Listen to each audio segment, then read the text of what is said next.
Welcome to A Taste of Torah with Rabbi Carol. This week we end the book of Shemot, Exodus, with the double parshiot entitled Yayakheil, Pekudie. And this starts in Exodus, Shemot chapter 35, verse 1. And this picks up with what I shared last week. So it says here in verse 1, Moshe assembled the whole community of the people of Israel and said to him, "These are the things which Adonai has ordered you to do. On 6 days, work is to be done. But the seventh day is to be a holy day for you, a Shabbat of complete rest in honor of Adonai." A Shabbat of complete rest in honor to Adonai. So I talked about this last week in my Taste of Torah, and as I was reading from the Parsha last week in the aliyah, the first aliyah, it struck me how God said, "This is my Shabbat" twice. And now here again, he's reminding us that we need to keep Shabbat and keep it holy unto God. And it's a reminder, it says here, keep it as a holy day and complete rest in honor, not reminder, but in honor of Adonai. So we live to give God honor and to give him glory through the things we do. Our lifestyle should be a reflection of who he is. And one of the ways he tells us to honor him is by keeping the seventh day as a Shabbat, as a day of rest. So I want to encourage you once again to keep Shabbat. It's a holy day. It's a day where God can be glorified and honored in our ceasing to work. And I know that's hard. My list today is very, very long, but Shabbat is coming and I'm getting ready to just stop and to set the day aside for him, and looking forward to worshiping with my congregational family tomorrow. And then I'm going to go to the last verse of this aliyah. So remember, we're looking at the first aliyah of each parsha this year. And the last verse is verse 29. It says, "Thus every man and woman of the people of Israel whose hearts impelled him to contribute to any of the work Adonai had ordered through Moshe brought it to Adonai as a voluntary offering." I want to encourage you about giving. I know sometimes spiritual leaders are afraid to talk about giving.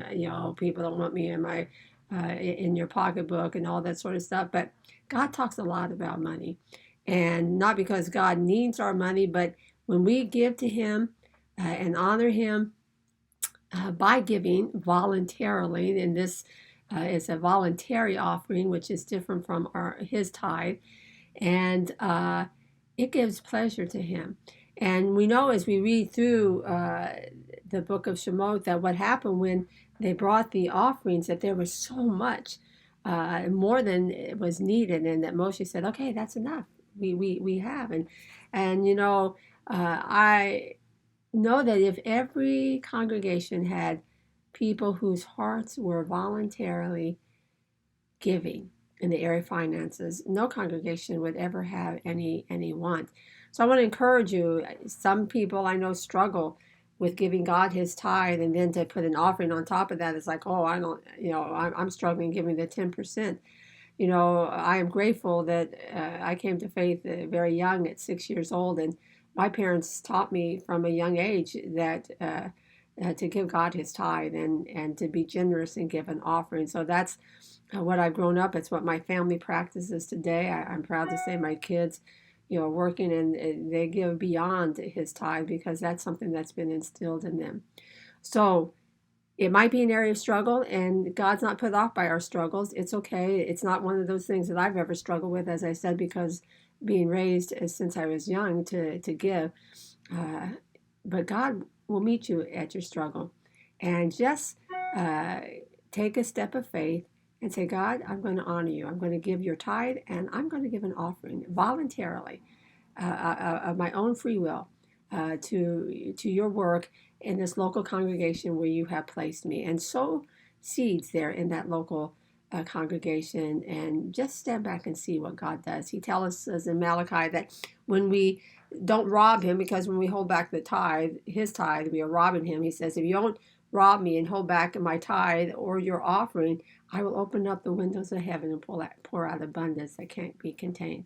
And that's not just financial, although he does do that, but it's in every area of our life, his blessings in our homes, in our relationships, and in every area. So I want to encourage you, keep Shabbat and give freely, freely and generously to Adonai.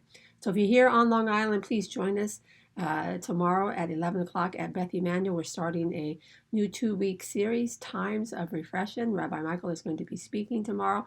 And if you're not on Long Island, that's okay. You can join us and be part of our online family here on Facebook or YouTube. So Shabbat Shalom. God bless you.